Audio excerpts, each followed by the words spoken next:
ಯಾರಾಗ್ತಾರೆ ಜೆಡಿಎಸ್ನ ರಾಜ್ಯಾಧ್ಯಕ್ಷ? ನಿಖಿಲ್ ಕುಮಾರಸ್ವಾಮಿ ಜೆಡಿಎಸ್ ರಾಜ್ಯಾಧ್ಯಕ್ಷ ಆಗ್ತಾರಾ? ಮುಂದಿನ ತಿಂಗಳು ಜೆಡಿಎಸ್ಗೆ ನೂತನ ರಾಜ್ಯಾಧ್ಯಕ್ಷ ಆಯ್ಕೆ ಪ್ರಕ್ರಿಯೆ ನಡೆಯುತ್ತಾ? ರಾಜ್ಯದ ಪ್ರಾದೇಶಿಕ ಪಕ್ಷ, ಮಾಜಿ ಪ್ರಧಾನಿಯ ನೇತೃತ್ವದ ಪಕ್ಷ, ದೇಶೀಯ ಪಕ್ಷ ಮತ್ತು ಕನ್ನಡದ ಪಕ್ಷ, ಆ ಪಕ್ಷದ ವಾರಿಸುದಾರ ಅರ್ಥಾತ್ ಅದರ ಸಾರಥಿ ಯಾರಾಗ್ತಾರೆ ಎನ್ನುವಂತಹದ್ದು ಈಗ ಚರ್ಚೆ ಆಗ್ತಾ ಇದೆ. ಎಚ್.ಡಿ. ಕುಮಾರಸ್ವಾಮಿ ಅದರ ರಾಜ್ಯಾಧ್ಯಕ್ಷರಾಗಿದ್ದರೂ ಕೂಡ ರಾಜ್ಯಾಧ್ಯಕ್ಷರ ಆಯ್ಕೆ ಪ್ರಕ್ರಿಯೆಗಳು ಜೆಡಿಎಸ್ನಲ್ಲಿ ಆಗ್ತಾ ಇದೆ. ಆದರೆ ಇನ್ನೂ ಕೂಡ ಅಧಿಕೃತವಾಗಿ ಹೊಸ ರಾಜ್ಯಾಧ್ಯಕ್ಷರ ಹೆಸರು ನೇಮಕ ಆಗಿಲ್ಲ. ಈ ವೇಳೆ ಜೆಡಿಎಸ್ನ ನೂತನ ರಾಜ್ಯಾಧ್ಯಕ್ಷರ ಘೋಷಣೆ ಯಾವ ವೇಳೆ ಅಂತ ಹೇಳಿದ್ರೆ, ನಿಖಿಲ್ ಕುಮಾರಸ್ವಾಮಿ ಪಟ್ಟಾಭಿಷೇಕಕ್ಕೆ ದಳಪತಿ ಚಿಂತನೆ, ಪಕ್ಷದ ಶಾಸಕರ ಜೊತೆ ರಾಜ್ಯಾಧ್ಯಕ್ಷ ಆಯ್ಕೆಯ ಬಗ್ಗೆ ಎಚ್.ಡಿ.ಕೆ ಚರ್ಚೆ. ನವೆಂಬರ್ ತಿಂಗಳಲ್ಲಿ ಜೆಡಿಎಸ್ನ ರಾಷ್ಟ್ರೀಯ ಕಾರ್ಯಕಾರಿಣಿ ಮೀಟಿಂಗ್ ನಡೆಯುತ್ತೆ. ಆ ಸಂದರ್ಭ ಜೆಡಿಎಸ್ನ ನೂತನ ರಾಜ್ಯಾಧ್ಯಕ್ಷರ ಘೋಷಣೆಯಾಗುತ್ತಾ? ನಿಖಿಲ್ ಕುಮಾರಸ್ವಾಮಿ ಈಗ ರಾಜ್ಯ ಯುವ ಘಟಕದ ರಾಜ್ಯಾಧ್ಯಕ್ಷರು, ಜೊತೆಗೆ ಬೇರೆ ಬೇರೆ ಜವಾಬ್ದಾರಿಯನ್ನು ಹೊತ್ಕೊಂಡಿದ್ದಾರೆ.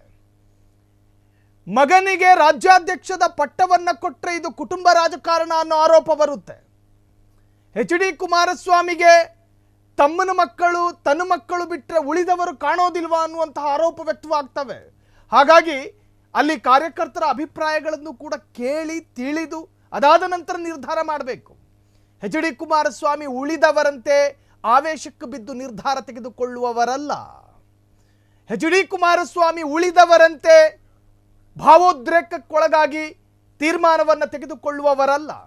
ಹಿರಿಯರ ಸಲಹೆಗಳನ್ನು ಕೇಳುತ್ತಾರೆ, ಹಿರಿಯರ ಅಭಿಪ್ರಾಯವನ್ನು ವ್ಯಕ್ತಪಡಿಸ್ತಾರೆ, ಕಾರ್ಯಕಾರಿಣಿ ಸಭೆ ಕರೀತಾರೆ ಜೆಪಿ ಭವನದ ಜೆಡಿಎಸ್ ಕಚೇರಿಯಲ್ಲಿ.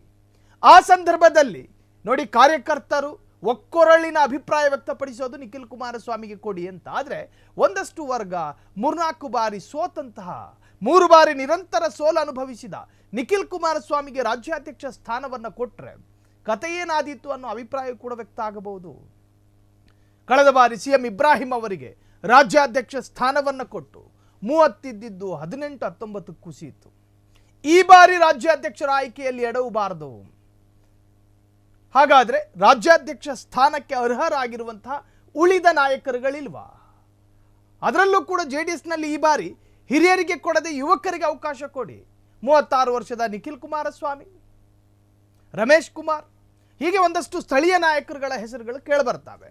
ಹಾಗಾದ್ರೆ ಜಿ.ಟಿ. ದೇವೇಗೌಡರಿಗೆ ಕೊಟ್ಟರೆ ಏನು ಕತೆ? ಅದರ ಬಗ್ಗೆಯೂ ಕೂಡ ಈ ಬಾರಿ ಜೆಡಿಎಸ್ನ ಅಧಿಕೃತ ಕಚೇರಿಯಲ್ಲಿ ನಡೆಯುವಂಥ ಕಾರ್ಯಕಾರಿಣಿ ಸಭೆಯಲ್ಲಿ ಅಧಿಕೃತ ಘೋಷಣೆಯಾಗುವ ಸಾಧ್ಯತೆ ಇದೆ. ಅದು ಕೂಡ ಕ್ರಾಂತಿ ಎಂದು ಕರೆಸಿಕೊಳ್ಳುವ ನವೆಂಬರ್ನಲ್ಲಿಯೇ ಎನ್ನುವಂತಹದ್ದು ವಿಶೇಷ. ಕ್ಷಣ ಕ್ಷಣದ ಸುದ್ದಿಗಳಿಗಾಗಿ ಫ್ರೀಡಂ ಟಿವಿ ಸಬ್ಸ್ಕ್ರೈಬ್ ಮಾಡಿ, ಲೈಕ್ ಮಾಡಿ ಹಾಗೂ ಫಾಲೋ ಮಾಡಿ. ಹೊಸ ಸುದ್ದಿಗಳ ನೋಟಿಫಿಕೇಶನ್ಗಾಗಿ ಬೆಲ್ ಐಕಾನ್ ಮೇಲೆ ಕ್ಲಿಕ್ ಮಾಡಿ.